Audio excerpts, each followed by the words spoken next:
There we go.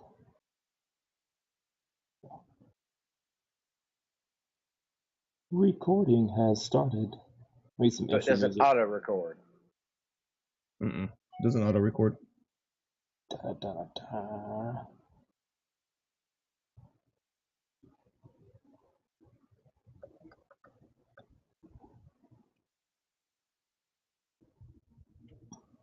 I've come to the realization that I have way too many pages. I have to scroll multiple times to get to the page I need to get to.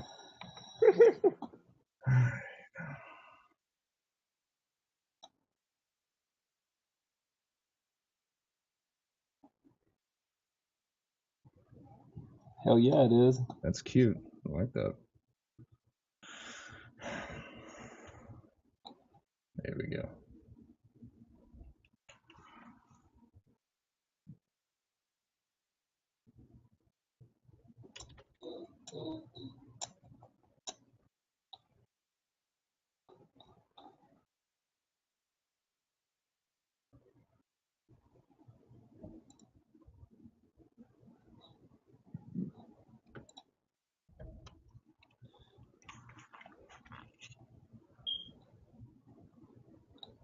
All right, I think we're good to go.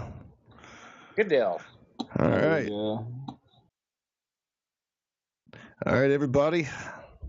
Welcome to another fine edition of Uncivil Liberty. My name is Luke. We also have Halston and Horace coming together for another hour of banter, talk, and hopefully something insightful. Anyway, so we'll get this kicked off tonight. We're going to be talking about forced patriotism.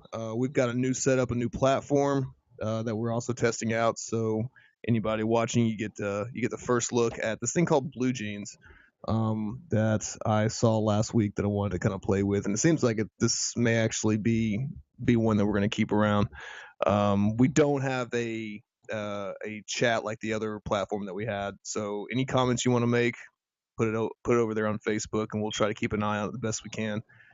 But outside of that, we're going to go ahead and get rolling on the forced patriotism topic. This came about earlier this week. I believe there was a sixth grader was kind of forced to stand for the stand for the Pledge of Allegiance. That's what it was, Pledge of Allegiance. So we're seeing this more and more as time goes on, that there's a little bit more of aggression as far as people kind of forcing kids, especially, to show support for something that they may or may not believe in. So, Halston, you want to kick this off? Yeah, man. So this happened in Texas, which I don't think there's any surprise there, because there's a lot of patriotic folks there in Texas, and I'd like to start off by saying that it's not really, I guess it's not a bad thing to be patriotic. I think that we all have the ability to be patriotic if we want to, but I don't think that forced patriotism is the way to go for anything. That seems like we're heading down a different path to a different type of regime when you're forced to do this or forced to do that to show support for your nation. But I didn't see why this kid didn't stand. But this happened to be, I think we're talking about the same thing, right? Where the teacher showed the slide of that said it was a law that you have to stand for the national anthem. Oh no, actually, I'm talking about the student in Michigan whose teacher okay. actually physically grabbed him and forced him to stand during the Pledge of Allegiance. Yep. Yeah, well, I need to get my P's and Q's right then. So that's really fucked It's all right, up. but I mean, it kind of ties in because it happened all in same short period of time. So yeah, it fits. Well, yeah, because I was actually wondering if this was the. I was wondering if this is the one where you keep saying the name from Midland, Texas. So. Yes.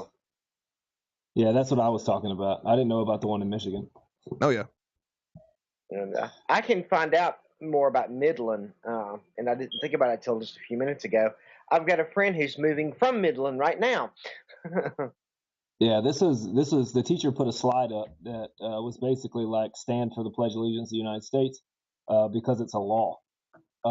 So not only are teachers forcing kids to be patriotic, whether they want to or not, they're lying to them. They're misleading them.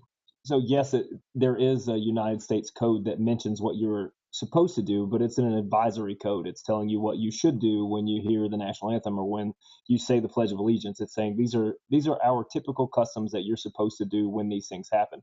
It's not a law, as in you're going to be punished if you don't. So I think it's disrespectful, and it's kind of a slap in the face of every other teacher who really just wants to share. They want to teach whatever subject they specialize in, as opposed to lying to the kids. It's no better than telling kids that the granddaddy longleg is the most poisonous spider on earth, but its mouth's too small to bite you. It's just bullshit. And if you don't know about it, don't talk about it. Oh wow, that's what I always thought. Oh shit! No, yeah. just ruined my entire childhood. Yeah. I'm just kidding. They're totally. No Santa, no Easter Bunny. Now Granddaddy Longlegs aren't the most poisonous. My entire childhood was a lie. Yep. Well, fuck. Sorry. No, it's all right. That's all right. Horace, what you got on this? It's absolute bullshit. I mean, just unabashed bullshit. I'm not a fan of patriotism in the first place, per se. To me, we're all human beings. Anything that serves to divide us, and patriotism tends to be, my country or my, whatever, which puts us, us against them. It's a divisive issue. Yeah. And I try to avoid those. I try to get those out of my life rather than bringing more in. Gotcha. Yep. Well, there was actually a verdict through the Supreme Court back in 1943. It's called the West Virginia State Board of Education versus Barnett. And so what in summation is that there was actually a Jehovah's Witness who was not allowed, based on their religion, to salute or pledge any allegiance to any type of symbol or political institution. And so this person was being forced to do it. They took it all the way to the Supreme Court. Supreme Court came out and said that the free speech clause of the First Amendment prohibits public schools from forcing students to salute the American flag and say the Pledge of Allegiance. Yep. So this is not anything that's new. This is something that's been around for 70 years, easy. Yeah. So I don't understand necessarily why we're seeing an uptick and a fervor in forcing people to do something that they don't want to do, especially when it comes to something along the lines of, patriotic support, if they don't necessarily feel that. What do you think? I can tell you exactly what it is. We have a GOP in the White House. All three branches, not all three branches. Well, yeah, actually, yes, effectively. But the Senate, the House, and the White House, all GOP. Especially the White House, though, in this case, is, I think, the real deciding factor. Because if you think of the past 8 years with Obama in the White House, the rise of the SJWs and all the liberalism, well, now that we have a Republican in the White House, you're seeing do a 180 and the other side come out swinging. Okay. Yeah, that makes sense. You see this back and forth. Kind of like, for lack of a better term, a dick measuring contest. You got one administration that does it one way, and then the other administration comes in and does it completely different. And I think we can kind of look back at the Bush administration versus the beginning of the Obama administration and seeing the same type of dick measuring contest happening there as well. You concur? Oh yeah, I think about the only time we did not see that I can remember. And a lot of that had to do with the fact that the White House and Congress, both sides of Congress, were on opposite sides of the spectrum, but they were willing to work with each other enough to get stuff done. Was the Clinton administration? Didn't they have a government shutdown when Newt Gingrich was the Speaker of the House? They may have, but they also came out with before all was said and done, they wound up with a budget surplus too. That's true. Probably because they shut the damn thing down. I mean, it's his is the one that he, despite being a Democrat, Clinton was willing to work with the other side. He Mhm. was willing to. It's like, hey, I'll give you this if you give me this. Well, he was definitely a moderate in that situation because he did sign and support DOMA, the Defense of Marriage Act, Yeah, which pretty much nullified any chances of homosexuals having the right to marry. yeah. Also, what's your Yeah. take on the whole rise on all this? Well, I think it has a lot to do with it's paralleled with people who think that they're socialists, but they really only care about social issues. They think being a socialist is what they really want because they care so much about social issues. When in reality, they're talking about government and they're talking about social issues. It's not necessarily the same thing, and I think we're seeing that on the other side. We're seeing people who are talking about social issues, about whether this person wants to be patriotic or not, and nationalism. They have this overwhelming pride for where they are, whether they fought for the country or not, or their grandpa or whatever, but they can't separate that from the fact that some people feel disrespected by our country, or whatever you can call it, institutional racism, or whatever reason they have for not wanting to do whatever someone else wants them to do. They can't separate those personal feelings from their choice of government, and I think that parallels the socialist social justice side a little bit, and I think that's where it comes from. I don't know if it has to do with regime change or not. I think that it may be a little bit more viral now, but I certainly saw, surprisingly, not from a lot of veterans. When Kaepernick first started kneeling for the national anthem, it wasn't a whole lot of veterans that had a bunch to say about it. It was just people who would typically side with a nationalist agenda.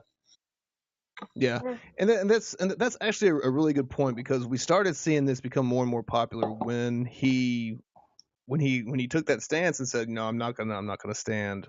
I'm gonna take a knee on it. People lost their goddamn minds over it.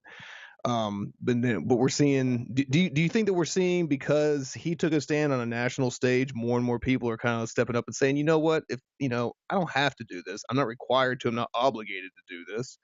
Yep. Do you see him as being the catalyst to kind of help push this along? Yeah, I think absolutely. When however many millions of people are watching that on national television on Sunday afternoon or whatever, I think that definitely has a big play in it, because even though he was a second string quarterback, and you can talk about his Not a statistics very and good whether or one, not, but right, yeah, not a terribly good yeah. quarterback. But this guy, who is not a very good quarterback, definitely not a starter, but he was able to be the catalyst for this movement or whatever, right? And I think that it wouldn't have been around without him. I think he's done his job for what he was trying to do. Horace, what do you think? I pretty much agree. I mean, I think he was a catalyst, but also I think more and more people have been willing to present their views in a much more open manner. Um, that they have saying that there's a lot more people who are accepting of it than they might have thought before, and that makes a huge difference. Mm-hmm. And going back to something you said, Halston, made me think of something. Um, Going back to talking about patriotism and nationalism and everything. Um, One of the things that another reason I'm not a big fan of the either one of them is that both of them, when it comes down to it, essentially come down to having pride in your country. Um, which brings to mind the question: exactly what did you do to make the country what it is? Right. Why are you taking pride in something that you really probably had little to nothing to do with? Yep. It's kind of like taking pride in having blue eyes. It's not anything you did. It's just that's how you were born. Yep. Yeah, Yep. so Yep. you're Yep. pretty much just taking pride in a situation that you had absolutely no control over. You just kind of ended up there was a it was a crapshoot of which country you're going to be shit out in, and it just happened to be America. Yeah. Yeah. That's why I never will understand white pride. I'll never understand it. Fucking whatever, Any man. racial pride. I understand black pride because there are tons of black people in America that don't know where they came from, right? So there's no pride in their heritage other than their skin color. So I can understand that, and I empathize with that a little bit more than I would white pride, where you probably know if you're English or Irish or Scottish or whatever, or a blend of whatever. But it would be really difficult for any just pick a random black person for them to know where their family hails from, because it's probably more than likely Louisiana or Georgia. Yeah, you know, yeah. so they're not able to go back that far. Yeah. Same thing with Hispanics. You can have Mexican pride, you can have Honduran pride, but to have Hispanic pride is just that's another one of those things that's kind of, well, you know where you're from, just have pride where you come from. Yeah. Then again, have pride in whatever the fuck you want. I don't care. Again, though, it brings up having pride into something you had nothing to do with. Yeah, I totally agree. You know, and again, once again, we go back to it's a divisive issue. It's us versus them. Yeah. We're all human beings. There is no such thing as race. What we call race is more accurately attributed to tribal regions. Yep. Where different tribes living in different regions adapted to those regions, and hence Northern Europeans typically hairier, darker hair, things like that. For the cold winters, you get farther south, smoother skin, darker skin, to protect from the sun. Yep. So. Yep. And I guess when I was talking about race, like black being proud to have your skin color be, I'm thinking more along the lines of cultural pride, because they don't have the ability to have much African pride, because that's having pride in an entire continent where a lot of the people aren't even black, really. So if you go to Northern Africa, they're Egyptian or whatever. So the pride in your culture, not so much pride in your skin color. But either way, it's still having pride in something you had nothing to do with. Exactly. Yeah, so I agree. So when we sit down and we kind of look at I guess from a bird's eye view, what is the major difference between patriotism and nationalism in your guys' mind? I don't think there's much difference. I mean, I used to be one of those. I mean, it's been 10 years or so. When I first joined the military, I was definitely one of those types of guys that was, if I ever saw a guy burning the flag, I'd punch him in the face. But I've learned that that's not the right thing to do. Because I was so patriotic and so proud to be an American, which I'm lucky that I'm an American, and I'm proud of it too, I guess, but I didn't have anything to do with it. I'm just glad I'm an American. I guess I should say that. I'm glad I was born here. But as far as patriotism and nationalism, I don't think there's much difference, because to be uber patriotic like some of these yahoos are, you have to be nationalist almost. I mean, you have to be. Yeah. Horace, what about you? It's a fine line area. I tend to think of it, having read some of the writings, especially from the alt-right, that kind of gave me a delineation on the two topics, two ideas. Patriotism basically is to your government. Nationalism is to your region, because a lot of the people I've seen on the alt-right, they are, what they're after is their particular part of the world or country, or wherever it is. That's what they want to preserve. Regardless of the government. Whereas patriots, I think no matter how small the government gets or how big it gets, they're going to be there supporting the government. It's I guess the best way to put it: are you worshiping the land, or are you worshiping the state? Yeah. Okay. I just don't know many of either one that aren't also the other one. The other, right? Yeah. Yeah. It's which came first, chicken or the egg type of situation. Yeah, and I think another thing that popped up earlier this week too is one of the local news channels put out one of their little clickbait type things that I always fall for, but it was the reinstated Troll, the draft. you mean? Yeah, that's me. Super troll extreme. And if anybody knows anybody at anybody watching this knows anybody at WAFF, I'm just curious if anybody inside the social media side of things just shake their head whenever I'm on there commenting.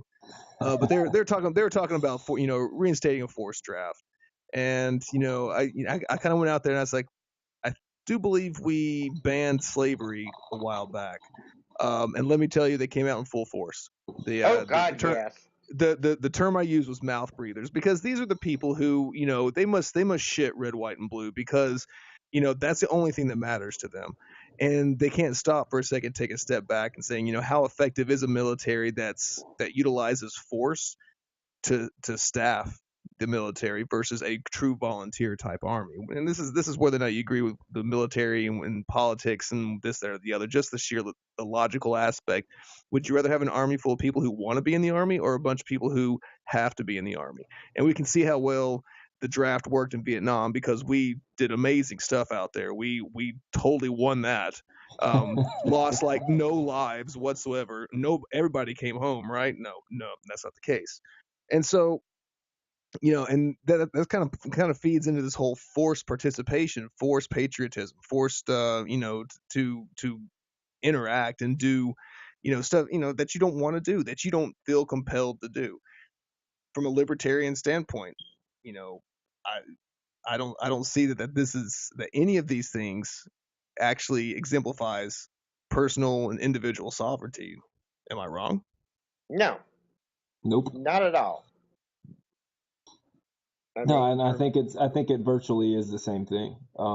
Except I think that you're not going to influence children by talking about the draft, because they're so far away from it. But what you are going to do is introduce these little nuggets of forced patriotism to get them to the point where they're, 22, 23, 24 years old, and they're like, oh yeah, the draft's a great idea. Everybody should serve. Yeah, because it's marketing. That's what it is. It's marketing. Uncle Sam wants you. Right. Right. But there are some respects as far as the military is concerned that I still have instilled in me. Like I work around the military, but on this particular post where I work, when they're playing To the Colors in retreat, nobody fucking stops. Nobody stops walking. The cars don't stop. The soldiers don't give a fuck. Like nothing happens. And I'm standing still one day, like one of my first days on the job. And I'm like, what the fuck is wrong with these people? Because I'm just stopped standing still. I'm not saluting or anything, but I'm paying my respects to the colors. And here we are. Everybody's just moving. Apparently somewhere along the line, the post commander was like, "Fuck it, you guys don't have to do it." So there's some things that are military based that I'm still with. Like I'm probably always going to stand for the national anthem. It doesn't mean much to me, but it's because of what I've always done. I don't really have a reason to sit for the national anthem, but as far as some forced patriotism that was forced upon me in the military, that's always going to be there.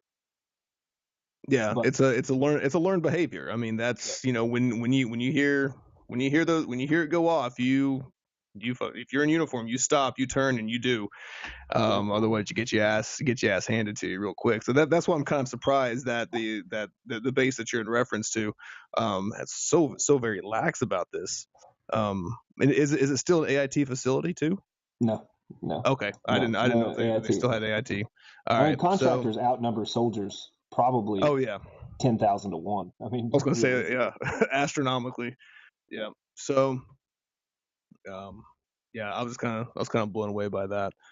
Mm-hmm. Could you imagine going to watch a movie at the Post Theater and like nobody stands up when the national anthem comes on? You're like, what? Your head would explode. Right. Oh, good God. Yeah. Anyway, no, that's one thing that even my kids have kind of questioned me about myself. Is that there are times I haven't stood for the pledge. You really want to get some really nasty looks? Go to a school function and not stand for the Pledge of Allegiance. You definitely get some side eyes. And they asked me, they said, why not? And I'm just like, because personally, I don't really have a lot that. Well, first off, I'm not. I don't pledge myself to a piece of cloth. I don't pledge myself. I don't give up my. And you're gone. Yep. All right. I was wondering how long it was going to take, and he's back. And he's back. My gosh. It's got to be on my end. Anyways, like I was saying, I don't sacrifice my sovereignty for a country or a symbol or anything like that. I joined the military because I come from a long line of military folks, and I felt that was something I needed to do. I did it. I did my time. I got out. It wasn't for me. Didn't turn it into a career. Had a problem with authority a little too much, and it kind of backfired on me. But I Imagine was. I that. mean, I walked away with an honorable discharge, and I had quite a lot of awards for my service for the time that I was in. Which I wasn't a bad soldier. I was just like, this ain't my thing. This ain't. Yeah. I'm not gonna sit here and just be told what to do without there being a logical reason why. So, and so in trying to relay this to my kids, it's like, you don't have to do this. You don't have to be, you know, like everybody else. You can take a stand. If you feel like standing and saying the Pledge of Allegiance and the national anthem, great, do it. But if you actually have some sort of qualm in the way that the country is being run, the way the country is impacting the rest of the world and innocent people, you have the right to say, look, you don't have my buy-in on this. I'm not giving you my consent anymore. I'm done. And that's kind of a harder lesson for a younger child to learn. But over time, that in our discussions as far as individual sovereignty, individual liberty, it's like you, and if you choose to hand that over, that's your completely and totally your choice. But you're not required to, and you shouldn't Yeah. let anybody require you to do that. That's exactly right. Yep. Yeah, and it's still just a piece of cloth. I don't care what anybody says. It's still just Yeah. a piece of cloth. Yep. And that's coming from a veteran, another veteran Right. who was Two honorably veterans. discharged. I mean, you can say what you want, but I literally know of one person who died for the flag. I mean, they died because they were blown up or shot, or they were in a crashed helicopter, or they ran off the road, or whatever. Not a one of them died. That wasn't their last thoughts. Was, oh man, I'm glad we have a flag. Glad all those little bastards are Yeah. standing up, saluting it. Yeah, that's just Yeah. that's not reality. No, that's that's true, and that's even because when I was this was around the Iraq Afghanistan time. I think it's pretty similar to you, Halston. I saw a lot of my guys coming back. I was actually stationed in Germany at one of the at the hospital there as when I got out as a dependent, and I saw my unit coming in, and I saw my unit coming in pieces. Even though I was out, I was seeing my guys. As a medic, I knew my guys, and seeing them come back missing pieces, kind of made me sit back and think. It's like, what the hell are we doing? Who as a country, what are we doing to other people? What are we doing to these people who just signed up to get a $25,000 sign-on bonus and maybe get some skills they can take into the civilian world? Yep. Not missing a leg. And that's where I kind of started, having some qualms about, okay, should I have this allegiance? Should I have patriotism? Should I be patriotic, or should I be like, let's try to maybe we should make this better so more people can willingly feel patriotic and have that natural compulsion to truly protect their country and not just go overseas just to go overseas. Yep. You're exactly right. Because I think that the people who are like me, which is not, it's not bragging by any means, and I'm not trying to pat myself on the back, but I enlisted. Yeah, right. Disregard. I enlisted to go to war. That was the reason why I went.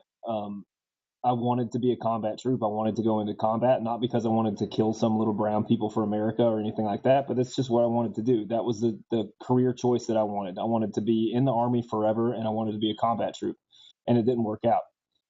But I think we mentioned this last week too, but there's so few people that's what they want to do. There are people that want for free college and they want to go in for this reason or that reason, and I just don't.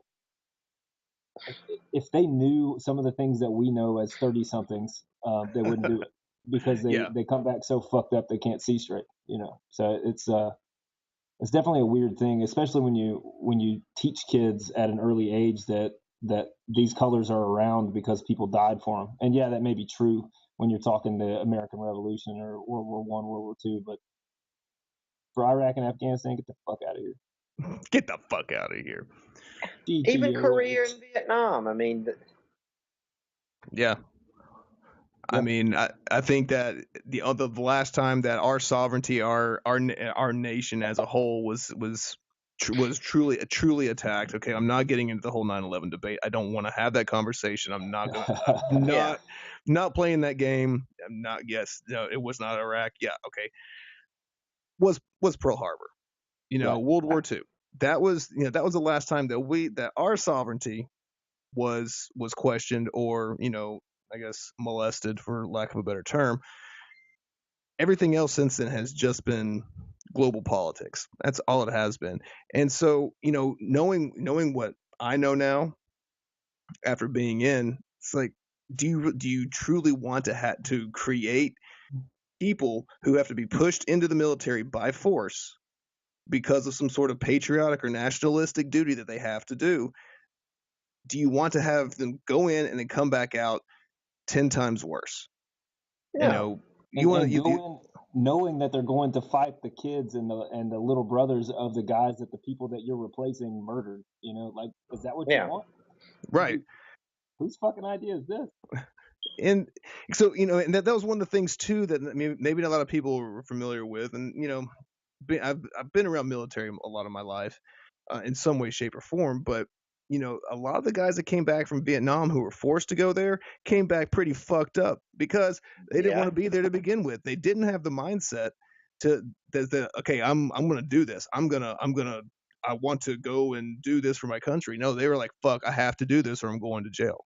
And then they came back fucked up, homeless, hooked on drugs, and didn't do anything with their life. Yep.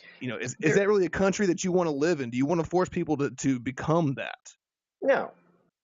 There are two things that you can never be sure of. In fact, you can almost be sure that you won't get two things out of a slave army: will to fight and esprit de corps. That's right. Yeah. And, That's and I don't think that's not a 100% blanket statement. I think there were a lot of guys, like my grandfather was drafted, and he loved his time in the Army. And if he would have had his way, if he wouldn't have had a prick for a commander, he was a chaplain's assistant, and the chaplain basically told him, if I don't get promoted to major, you're not getting promoted to E6. And that was the catalyst for him saying, well, fuck it, then I'm going home. But he's definitely but he's an exception. He's not the rule. Yeah. There are a lot of people that I know that were drafted that absolutely hate the Army, and I can't tell you how many came to me and they're like, "What are you doing? Don't go in the Army. You're just going to be knee deep in shit all the time." So, yeah. But I think you hit the nail on the head. You don't want that. And then, like I mentioned last time, your NCO core is completely depleted by the time it's time for promotions to run around because nobody wants to stay in. Yeah. Yep. No, and you can kind of tie that all the way back to the beginning of the conversation that we were having. How we all started this was, forced patriotism, forcing kids to participate in a belief in an indoctrination process can actually end up doing more harm than good. Much better off allowing them to make that decision for themselves as they evolve mentally and I guess psychologically, but I guess spiritually. Yeah. I guess that'd be. I mean, just when they actually can establish that tie and have that identification, you're going to have a much better army as a whole. Yeah. Than the other way around.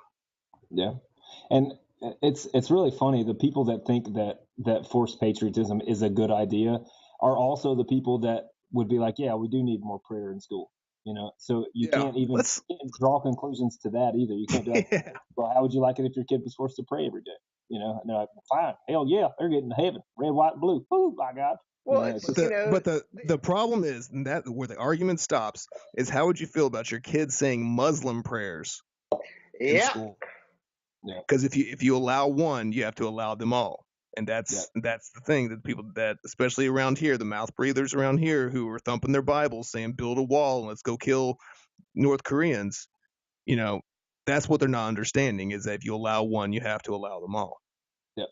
There may be one other that they hate even more than that, though.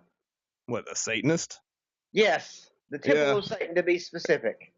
Yeah, because people have lost their shit about that too. It's oh my God, a Satanist is saying the prayer at the city council meeting.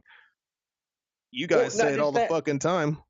Yeah. Have you seen the Temple of Satan coloring book? Oh yeah. Yeah. I have one around here somewhere. Are After you talking school about Satan. are you talking about the Satanic Temple? Yeah. The Temple of Okay, all right. Satan out of New York, not the Satanic Church. No, not the Church of Okay. Satan. Yeah, The The Satanic the Temple. the Okay, all Temple of right, because Satan. there's a lot of those little groups that float Yeah. around, and I'm trying to make Yeah, sure you I'm can't keeping. mention them in the same sentence, man. They'll Yeah. kill each other. Lucian Greaves, I think, is the Yes. Yeah, that's the Satanic Temple. Yeah, I have one of their coloring books. It's After School Satan. I got it. the after school Satan. When they started handing those out down in Florida, people lost their ever loving Oh my God. minds. Oh my God. Yeah, they did. Yeah, I Yeah, they just did. didn't have enough to make a bulk order, or I would have handed them out here. No, I think out in California they started an after school program too, which turned a lot of heads. People started losing their There's minds. several of those across the nation now. Yeah, Yeah. they got some teachers to buy into it, which is good for them. Because Yeah. that lets you know. I mean, that's So- the lines we need to draw. You want this shit, you got to have this one too. It's just when you get to that point, like the forced nationalism, forced patriotic topic. Where does it end? At what point do we say, okay, nothing else is being forced? You got to kind of look at the cause and effect relationship. That if you allow things like this to happen, whether it's the law allows it or not, if the law is only good as it's enforced. So if it's being allowed and things are continuing on, what else is being forced? Do we want this type of forced anything inside our society, especially in our school systems? Whether it's a forced draft, forced patriotic displays, you want to have forced prayers and religious studies. What if it's a religion you don't agree with? At some point you got to draw the line and say nothing should be forced. Everything Yeah. needs to kind of take a step back and let people make their own goddamn decisions. Because much like with the ever present term we hear so much in the libertarian community, small government never stays small. When you start forcing things, inevitably you will wind up in a situation where I forget the exact phrasing, so I'm going to paraphrase it. That which is what is it? Basically, if it's not allowed, help me here, guys. I'm sure. Okay. I'm sure I have y'all no heard idea where we're this. going. I'm trying to track. If there's not a law against it, it's allowed. Is that where we're going? Basically, it's Just throw out words and I'll put it together for you. Like a set of Legos. Just give me the words. And it's a diametrically opposite phrases. That which is not obligatory is forbidden. That which is not forbidden is obligatory.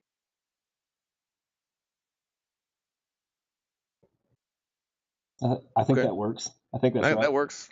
That's not the exact phrasing, but Close. It gets the point across. I would like to know why a 5-year-old even has the fucking option to pledge his allegiance to anything. He's 5. Right. You know what I mean? Or 6, or 7, or a 6th grader. Like, I'm sorry. If they can't consent to adult decisions, how the hell are they going to consent to a pledge? Right. Well, I can tell you why it's done that way. Well, I think we all know. Indoctrination. Right. They're more malleable. It will stick with them harder and longer. Yep. That's why I don't agree with baptisms at a young age or any of that stuff either. Because it's just, all you're doing is saying, yep, this is the way, this is how you're going to do it. Look, you were already baptized. You might as well stick around with it. I mean, religion's another one of those things that I think as you get older, the smarter you are, the more realistic you are that your religion may not be the right one. It's just the one that you like. But definitely when you're younger, it's like, oh, well, I was baptized, so I'm a Baptist, Right. so whatever. Yeah. And that's what Go ahead. I'm sorry. Go ahead. Oh shit, I forgot. Okay. Anyways, I had a stomach cramp. I was kind of tying into like what you were saying. That's one thing that we've done very well with our kids is we've kind of kept them away from religion as a whole. Like they don't even know like where our religious leanings are. Maybe to a certain point they might, but they're not really 100% on that. But they've had some exposure to it. They've gone to church a couple of times, different denominations. But we've talked about other religions as well. There's a difference between education and indoctrination. Yeah. And that's in growing up in a very very strict conservative conservative Christian household. I didn't really get that option to be able to explore who I am. I was told what I believe, wasn't able to figure that out for myself. Yeah. And that's one thing that I want to be able to sure I afford to my kids is I don't really give a shit what you believe. You want to be a Buddhist? Great. You want to be a Hindu? Fucking awesome. But I'm not gonna. I'll be your reference. I'll give you pointers on where to look to get more information. But I'm not gonna sit here and teach you to believe what I believe. If down the line we cross paths and you believe what I believe, awesome. If not, that's fine as well. And that's the kind of world that I really didn't have growing up that I've tried to give to them as well. Yeah. Well, for me, being pagan and considering myself a pagan priest, one of the things I tell people when they ask, what do you believe and everything, I'll tell them some of my beliefs, and it's like, well, I want to follow your path. It's like, well, you can't. And my job as a priest isn't to tell you what to believe. Right. It's not to tell you what path you should follow. My job is to help you find your own path. Right. And that's why I give the Universal Unitarians a lot of credit, is because it even says so on their website that we're not here to dictate to you what to believe. We're here to help you find what you believe. I was like, you don't see a church out there that actually has that type of mission statement. We're not here to try to convert you. We're here to help you find the path that you need to be on. And that's perfect. If we could actually have something like that and tie it back into the aspect of military service, the aspect of just basic patriotism, I think we'd be in a much better place. We wouldn't have as many issues, but you have the saber rattling and you have the people who just get off on the idea of everybody doing, jackbooted marching through the streets, waving the colors. Yeah, and we're about to see that on display here pretty soon. Oh my God! Yeah. So for those of you who may not be in the area, our glorious president is coming to our home, or our town, along with his entourage. So I am not going into Huntsville at all on Friday. No. Oh, actually, I have to go into Madison, so I should be okay. Not going into Huntsville at all. Well, I hope he doesn't come on post and like walk around and meet people. Is he flying into the military side, or is he flying into Huntsville and international? Oh God, I live like 10 minutes away from the airport, so I may not even be able to get to where I need to go in Madison. Just fucking don't go anywhere. I don't really have that option. But yeah.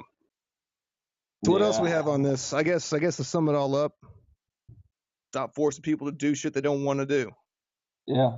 That's the libertarian stance on, I would say, 99.9% of the topics that you would ever propose to anyone in a liberty mindset. If it's not consensual, it's immoral. Bottom line. Stop fucking forcing kids to buy into your bullshit. Like this kid knows he doesn't have. I mean, the one in Michigan, I'm just assuming he knows he doesn't have his head screwed on straight, so he's not going to buy into the bullshit yet. He doesn't know what he doesn't know. You know what I mean? Yeah. And I can't speak for him exactly, but that's how I feel about my kids. You shouldn't force them into doing shit that they have no idea about what it is. Yeah. Are you going to stick your kid in a chess competition against the best in the world? No, of course not, because they don't know what the fuck they're doing. Why would you do that with something that's more important than a chess competition? Exactly. Something that's actually like serious to life. Like these are deep philosophical things that we as people go through. Who am I? What do I believe? Do I support this? How do I fall politically? Religiously? These are things that are tantamount to who we become as people. And to sit there and to force kids to play along just so you feel better about yourself. you're doing more harm than good. Oh yeah, and also for me, it also comes down to a lot of what the entire structure of our society is based on.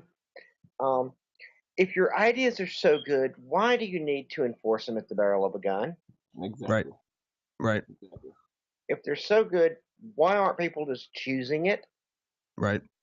Yeah. And that actually that goes for both sides. This isn't just shit on the conservative side. This goes for the liberals as well. If it's a good idea, then why the hell do you have to use a gun to force people to comply?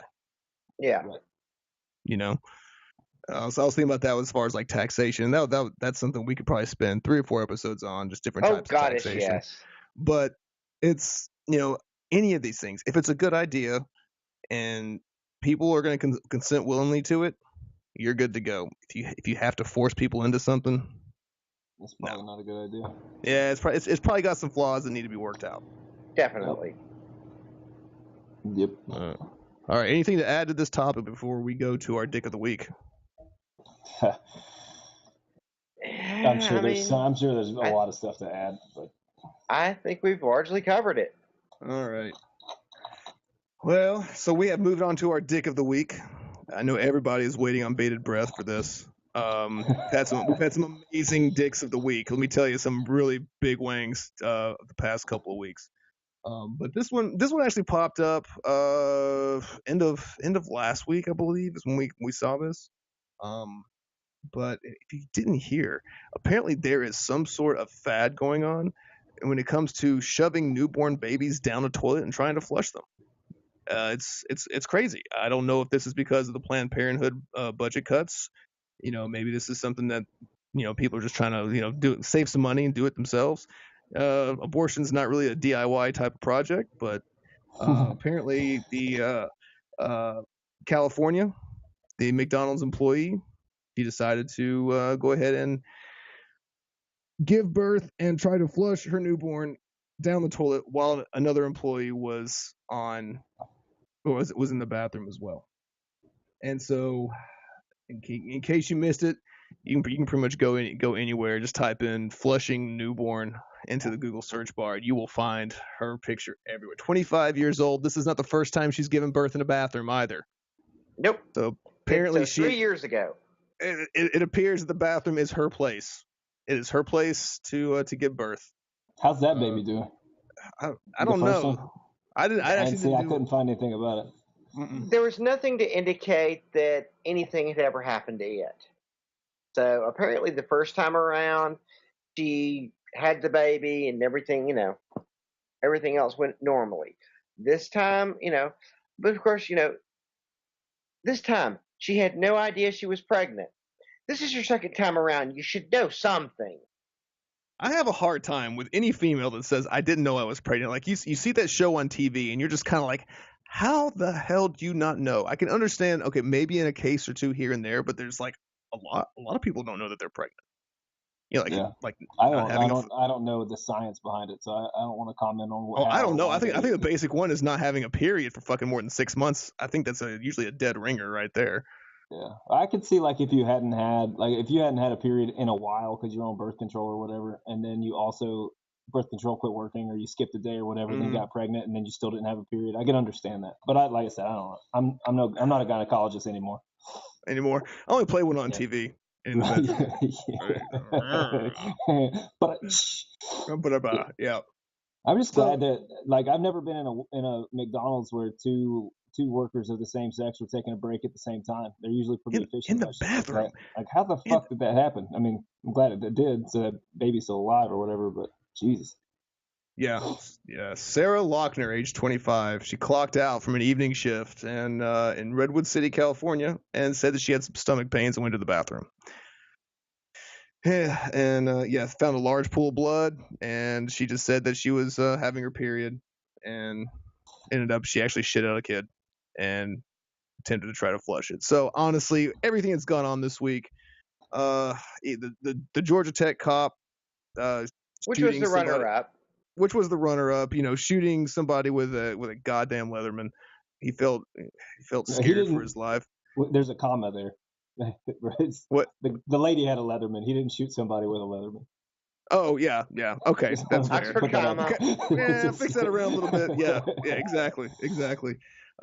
Anyways, that was a good one, but honestly, like when it comes down to it, trying to flush a baby. I mean, come on, where have we gone? Where have we gone in this world where we're flushing fucking babies? And this isn't the only one. On September 6th, somebody in Iowa tried to do the same damn thing. About 2 weeks prior to this story. So when I say there's a fad, these confused white chicks and their white privilege, they're flushing babies. I don't know.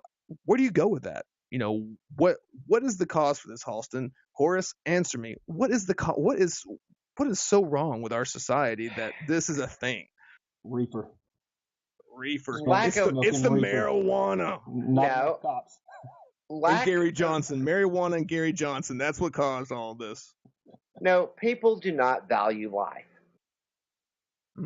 No, that's fair. That's across the board. It doesn't matter what color you wear to the voting booth. Yep. That people just do not value life anymore. And it shows in so many regards.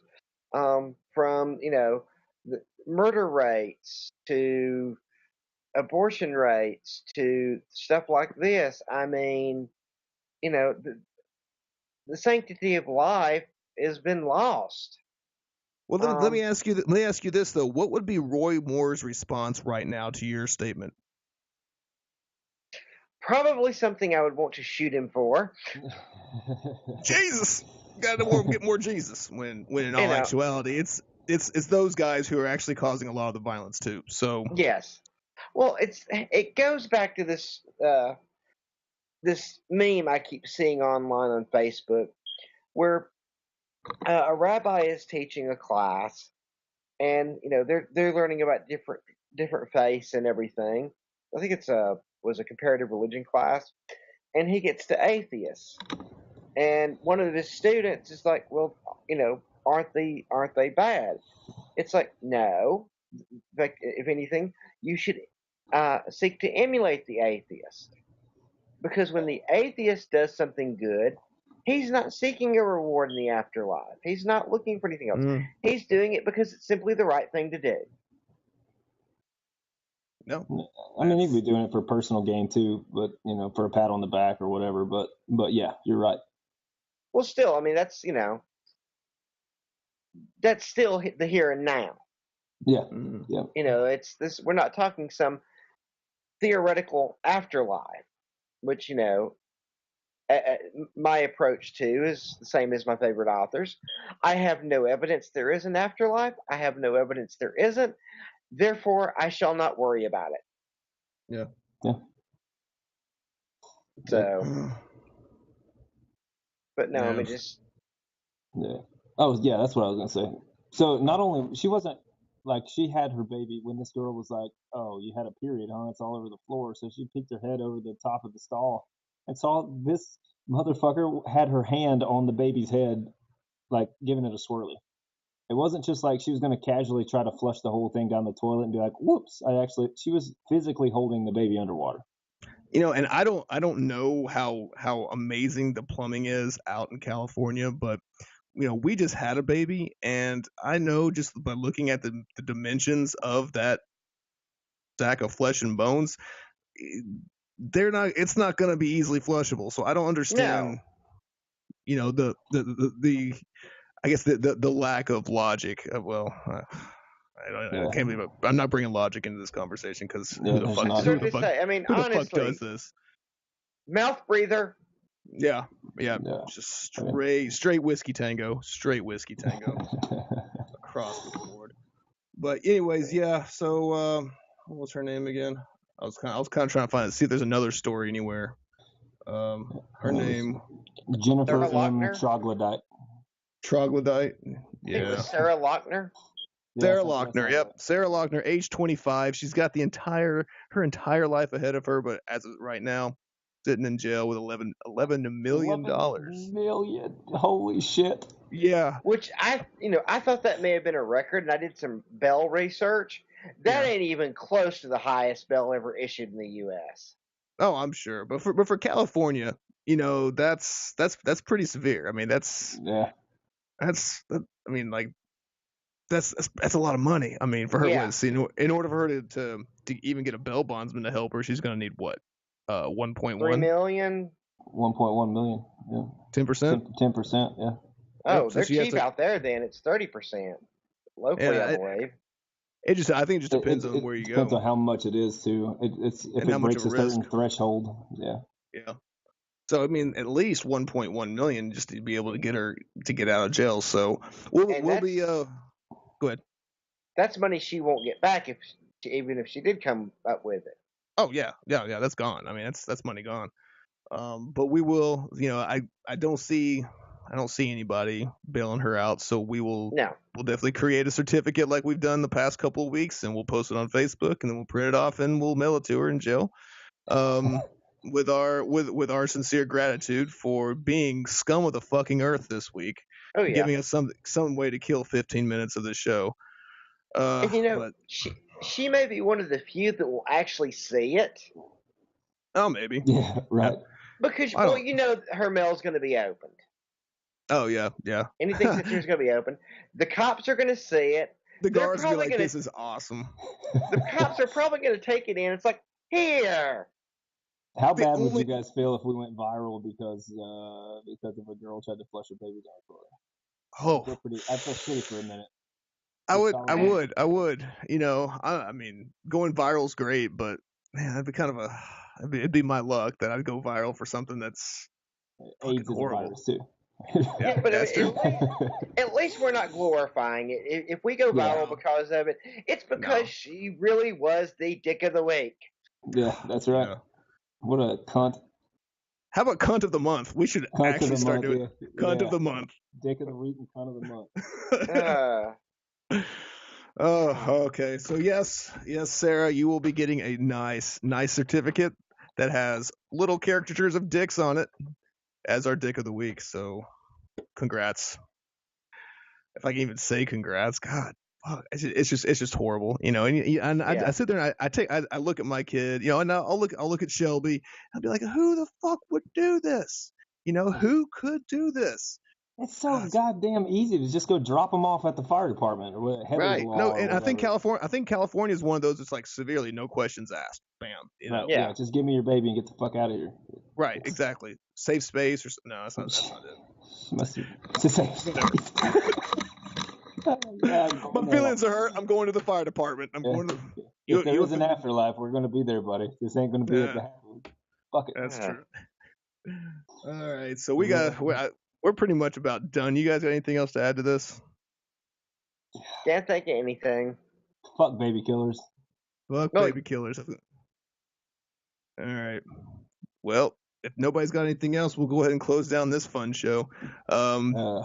So. Again, you've wasted another hour that you could have been doing something like, I don't know, watching TV or, rubbing one out. Otherwise, but you decided to spend it with us, and we appreciate that.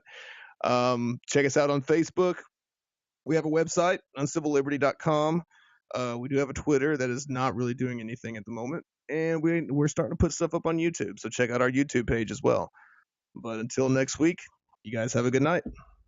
Peace. Yep. Good night.